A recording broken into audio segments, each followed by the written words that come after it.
আসসালামু আলাইকুম ওরহমতুল্লাহি ওবরাকাতুহু নাহমাদুহু ওয়া নুসাল্লি আলা রাসূলিহিল কারীম আম্মা বাদু ফাআউযু বিল্লাহি মিনাশ শাইতানির রাজীম বিসমিল্লাহির রহমানির রহিম ফাসআলু আহলা যিকরি ইন কুনতুম লা তা'লামুন।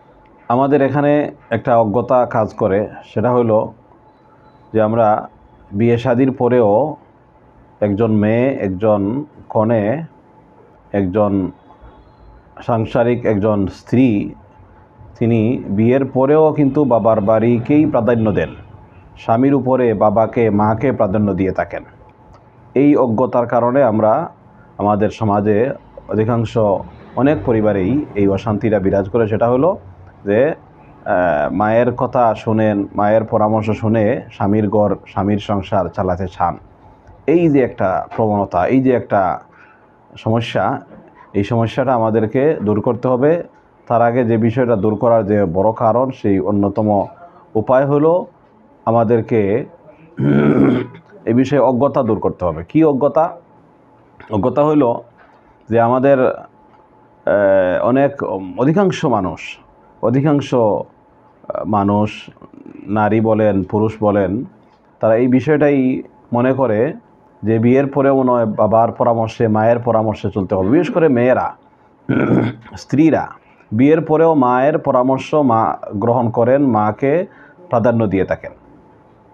প্রথম কথা হলো, মায়ের পরামর্শ গ্রহণ করাতে কোনো সমস্যা নেই, কিন্তু যখন একজন স্বামী যখন দেখে যে তার উপর মাকে, বাবাকে, বাবার বাড়ির লোকজনকে প্রাধান্য দিয়ে থাকে, তখন একজন আত্মসম্মান বোধ সম্পন্ন, গায়রাত সম্পন্ন একজন স্বামীর এটা বিবেকে বাধে এবং এর কারণেই পরিবারে অশান্তি, কলহ সৃষ্টি হয়ে থাকে। তো আমাদের করণীয় হইল, আমাদের এখান থেকে পরামর্শ হলো যে স্বামীর সংসারকে, আপনি যখন স্ত্রী হয়ে স্বামীর সংসারে এসেছেন, স্বামীর সংসারেকেই আপনি আপনার একমাত্র ঠিকানা, আপনার আপন জায়গা, আপনার স্থায়ী আবাসের জায়গাটা আপনাকে ধরে নিতে হবে, মানতে হবে, এবং স্বামীকেই আপনার প্রধান অবলম্বন মনে করতে হবে। বিয়ের পরে শরীয়তের বিধান হইল, বিয়ের পরে অধিকারের ক্ষেত্রে বাবা মার উপরেও স্বামীর অধিকার বেশি। বিয়ে হয়ে যাওয়ার পরে বাবা মার উপরেও স্বামীর অধিকারটা বেশি।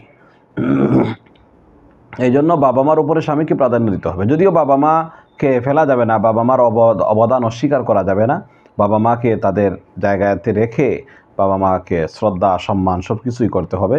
কিন্তু প্রাধান্য দেওয়ার ক্ষেত্রে, অধিকারের ক্ষেত্রে স্বামী হচ্ছেন অধিকারের ক্ষেত্রে অগ্রাধিকারযোগ্য। স্বামীকে অধিকারের ক্ষেত্রে অগ্রাধিকার দিতে হবে। এক্ষেত্রে মায়ের পরামর্শের আগে স্বামীর পরামর্শটা গ্রহণ করতে হবে। স্বামীকে যদি শুধুমাত্র একজন স্বামী হিসাবে, শুধু নামকাওয়াস্তে, ফরমালিটি রক্ষার জন্য, নিয়ম রক্ষার জন্য যদি স্বামীকে গ্রহণ করেন, আর সব কিছু বাবার বাড়ি থেকে সব কিছু এখানে পরামর্শ, সব কি সলা পরামর্শ বলেন বা যত চিন্তা ফিকির বলেন, সংসার চালনার যত নিয়ম নীতি, যত কি যা কিছু আছে সব কিছু যদি বাবার বাড়ি থেকে আমদানি করেন, তাহলে এটা হবে একটা অসুন্দর একটা কাজ, এবং এটা সাংসারিক জীবনে কলহ এবং অশান্তি সৃষ্টির বড় কারণ। এজন্য স্বামীর সংসারে থেকে, বাবার বাড়ি থেকে, মায়ের থেকে, বাবা থেকে ভালো পরামর্শ গ্রহণ করা যেতে পারে। সেটাও স্বামীর অজ্ঞাতে না, বরং স্বামীর গোচরে, স্বামীর অবগতিতে, স্বামীকে সামনে রেখে, স্বামীকে প্রাধান্য দিয়ে, যে আমি আমাদের এই সংসারে এই সমস্যাটা, তো আমার বাবার মাই পরামর্শ দিয়েছেন, আপনি যদি এটা ভালো মনে করেন গ্রহণ করতে পারেন। মানে স্বামীকে প্রাধান্য দিতে হবে, স্বামীকেই সবার উপরে রাখতে হবে একজন স্ত্রীর। এটাই হলো শরীয়তের মাসআলা।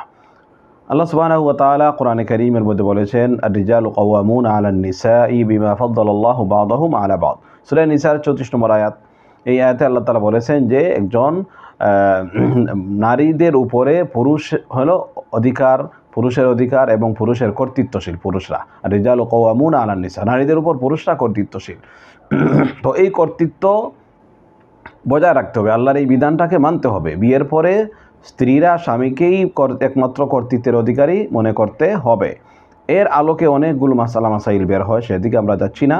আমাদের কথা হলো যে সর্বশেষ কথা হলো যে একজন নারী, একজন স্ত্রী স্বামীকে প্রধান মানতে হবে, স্বামীকে প্রাধান্য দিতে হবে, এবং স্বামীর পরামর্শকেই চূড়ান্ত মনে করতে হবে।